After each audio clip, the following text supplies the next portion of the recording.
Hello दोस्तों, नमस्कार। मैं विष्णु कुमार आप सभी का अपने यूट्यूब चैनल के इस वीडियो पर हार्दिक स्वागत करता हूं। दोस्तों, आज के इस वीडियो के माध्यम से मैं आप लोगों को कक्षा 10 के वास्तविक संख्या से संबंधित जो लघुत्तरीय प्रश्न है उसी का सॉल्यूशन कराने वाला हूं। तो आइए बिना देर किए स्टार्ट करते हैं अपने आज के इस वीडियो क्लासेस को।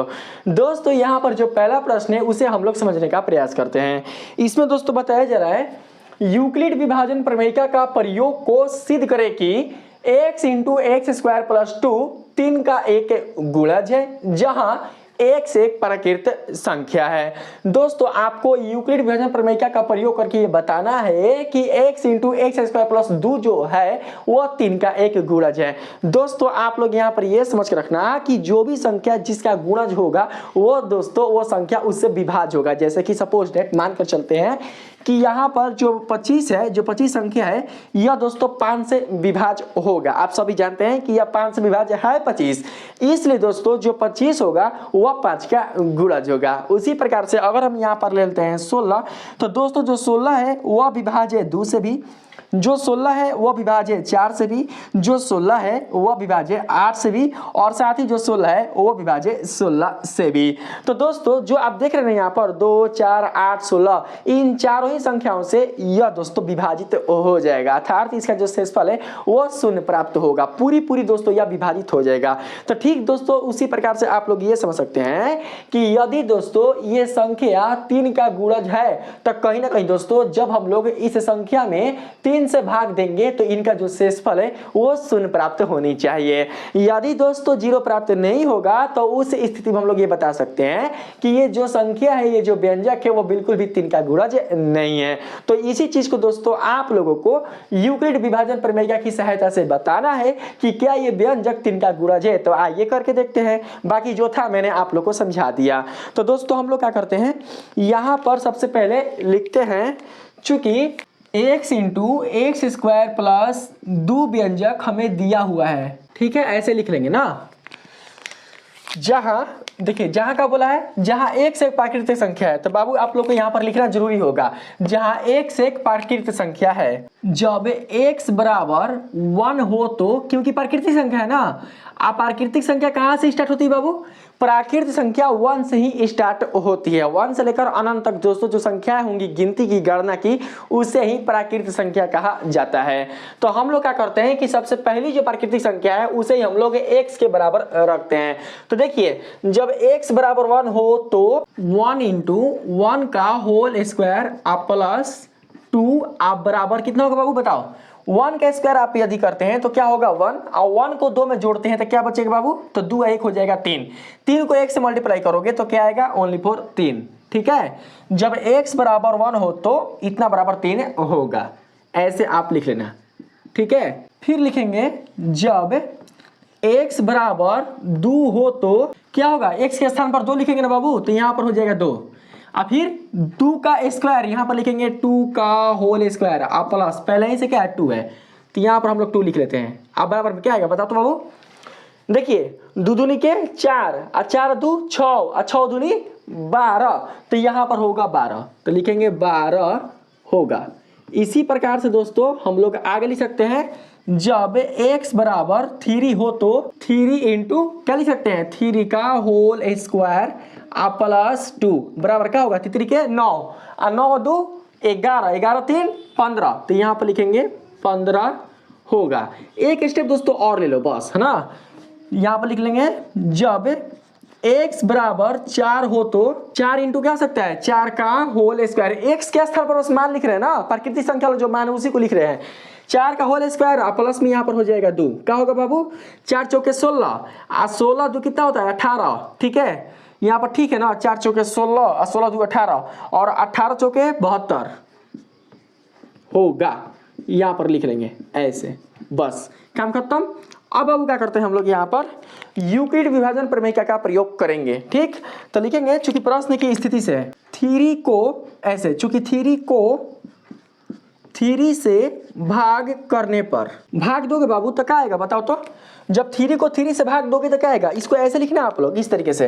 पहले क्या करेंगे देखिए, इसको मान लो भाज, कौन है 3 है ना, इसको भाज मान लो। तो हम लोग क्या करते हैं, यूक्लिड विभाजन प्रमेय के लिए हम लोग लिखते हैं बाबू a बराबर बी क्यू आप प्लस आर, ऐसे ना लिखते हैं हम लोग। तो a के स्थान पर क्या होगा 3, तो यहाँ पर हम लोग 3 लिख लेंगे। बराबर में भाजक कौन होगा, तो भाजक हो जाएगा दोस्तों 3, क्योंकि 3 से भाग देना क्योंकि गुणज है ना, तो हम लोग क्या करेंगे 3 यहाँ पर लिखेंगे।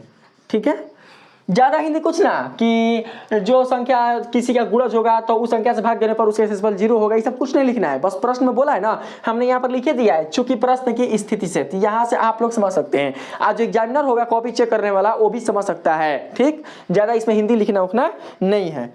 तो चलो बी के स्थान पर हमने लिखा 3 को, क्यू के स्थान पर क्या आएगा, जो दोस्तों 3 होगा वो 3 से कितनी बार में कटेगा, केवल एक बार में। तो यहाँ पर दोस्तों हो जाएगा क्या, तो गुना 1 आप प्लस शेषफल कितना आएगा भाई, तो 0। जब कट जाएगा पूरा पूरा तो यहाँ पर आ जाएगा 0।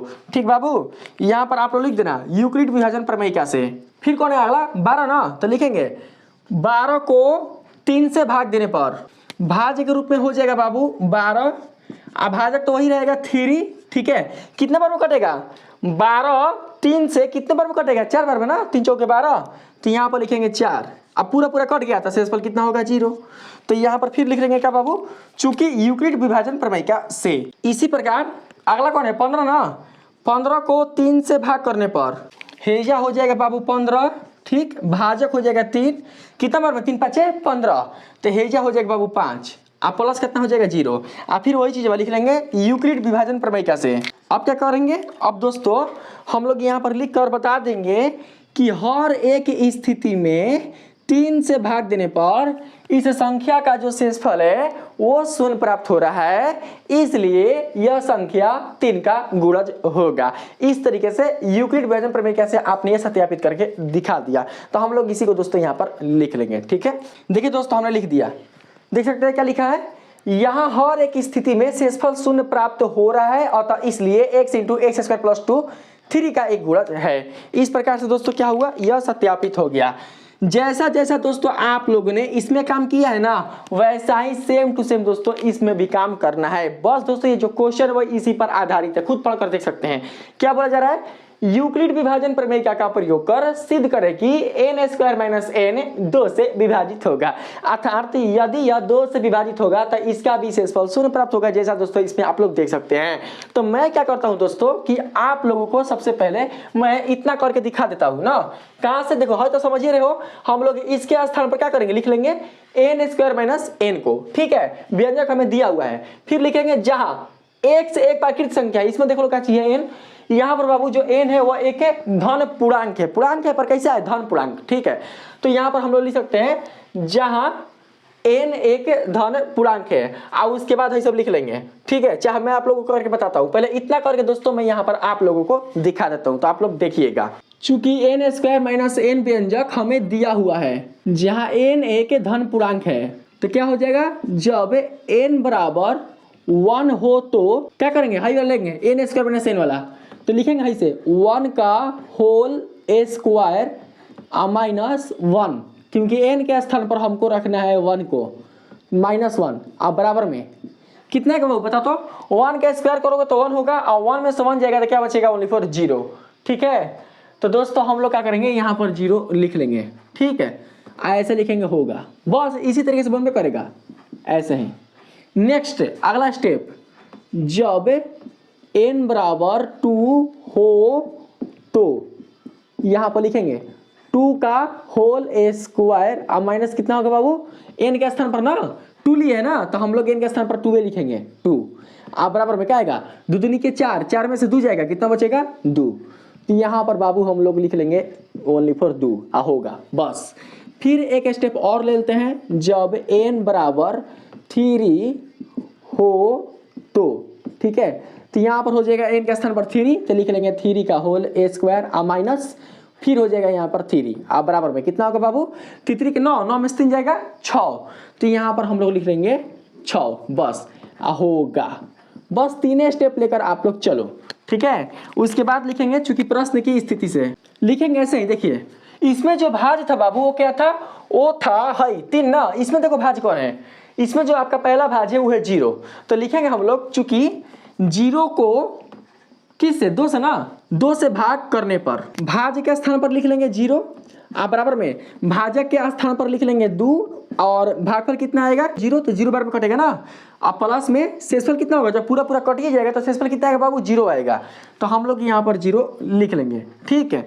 यहाँ पर लिख लेंगे चूंकि यूक्लिड विभाजन प्रमेय कैसे, इसी प्रकार से फिर लिखेंगे, फिर 2 को 2 से भाग करने पर भाज्य के स्थान पर होगा 2, और जो भाजक है उसके स्थान पर भी हो जाएगा 2।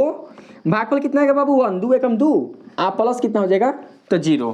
फिर यहाँ पर लिख लेंगे चूंकि यूक्लिड विभाजन प्रमेय कैसे, एक आखिरी और लिख लेंगे, इसी प्रकार कौन है 6 को 2 से भाग करने पर 6 बराबर यहाँ पर आ जाएगा भाज्य के स्थान पर 2, 2 3 आई 6, भागफल 3 आएगा ना बाबू, तो यहाँ पर लिखेंगे 3, आप प्लस 0, और फिर यहाँ पर हो जाएगा चूंकि यूक्लिड विभाजन प्रमेय कैसे। देख सकते हैं दोस्तों, इसमें भी हर एक स्थिति में शेषफल का जो मान है वो 0 प्राप्त हो रहा है। इससे दोस्तों आप लोग बता सकते हो कि n² माइनस n, जहां n एक धन पूर्णांक है, उसके लिए यह संख्या, यह व्यंजक 2 से विभाज्य होगा।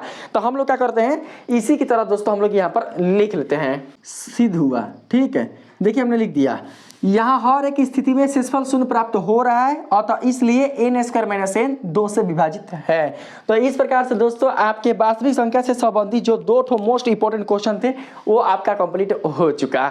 तो अगर दोस्तों आप लोगों को मेरा ये सोल्यूशन पसंद आया है, आप लोगों को दोस्तों इस क्वेश्चन का जो सोल्यूशन है वो काफी दोस्तों आप लोग को अच्छा लगा है, तो प्लीज आप लोग मेरे इस वीडियो को लाइक कीजिएगा, सब्सक्राइब कीजिएगा, और पसंद आए तो अपने दोस्तों में भी शेयर कीजिएगा। मिलते हैं फिर से एक नए वीडियो के साथ, तब तक के लिए धन्यवाद।